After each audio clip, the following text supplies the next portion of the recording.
I do feel a lot of responsibility. I want to do right by everybody.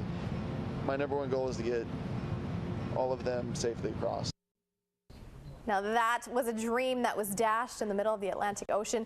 It was called the Canadian Wildlife Federation Africa to the Americas Expedition, a 6,700-kilometer row from Dakar, Senegal to Miami, Florida. One of the rowers on that boat is with us today, Jordan Hansen. Thanks for being here. Well, thanks for having me. All right, you were 73 days out there of an 80-day journey.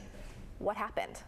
Well, you know, things had really just started working really well on the boat. We dealt with a lot of really big seas before, seas that were twice as big as we'd seen that day, and we'd been collecting data and sending it back to students the whole time as part of the Canadian Wildlife Federation's Africa to the Americas expedition, and everything was just moving along really smoothly. Everybody was really comfortable. And these two waves that were about 6 feet tall, really steep, came out of nowhere, and the boat took them in the right place that it was designed to take a wave like that, and it just overwhelmed the boat and spun us completely over, and we capsized. Now, what was that like? I mean, as the boat is spilling over, you guys are all in it. It was just very quick. You know, just this moment, I saw these waves and we took them, and then all of a sudden the boat was upside down.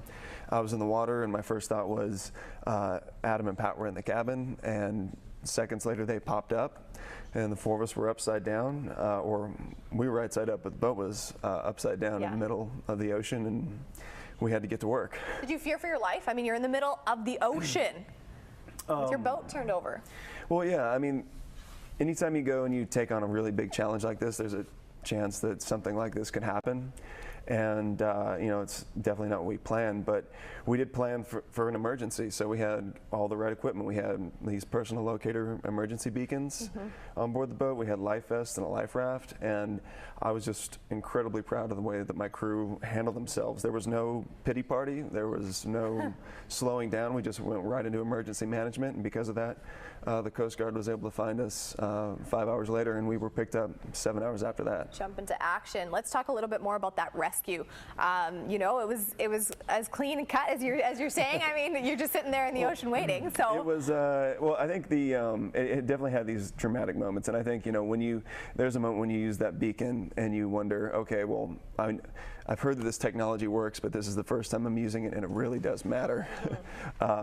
And so when the Coast Guard craft flew overhead, that was an incredible moment. When they started dropping equipment and supplies on us, you know, we knew that things were starting to roll.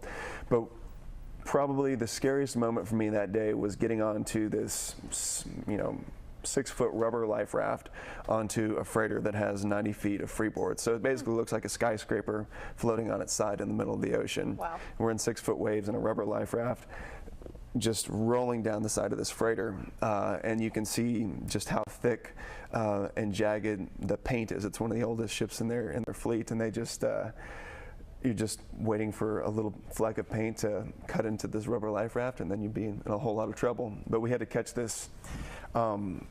It was a wood and rope ladder that's, you know, you're floating 6 feet up and down. You have to grab onto it and then climb up. And that was dramatic. That's a dramatic part. Moment, yeah. I'm sure another incredible moment was when you finally came to shore. Of course, we have some video of, you know, friends and family waiting there. What went through your mind? I mean, as you're approaching the people that you love. Well, we'd had about 24 hours on the freighter or the car carrier to make it all the way back to San Juan, and so we knew that there were going to be some people there. We didn't realize just who it would be, but we had family and you know, our team manager and a representative from the Canadian Wildlife Federation, and everybody was there, just ready to meet us with open arms, and it was fantastic. Big question, Jordan. Would you do this again? Absolutely. Really? You know, when you go out there, there's things that you just get a chance to see that you don't see anywhere else. Like I've seen a rainbow at midnight. I've got to swim with whales, see a stampede of hundreds of dolphins. It's just, it's beautiful out there. Amazing. Jordan, thank you for joining us this morning. And of course, Jordan is speaking to kids at McClurg School today. So if you're lucky enough to go there, you'll hear more of his story. Yeah, thank you very much.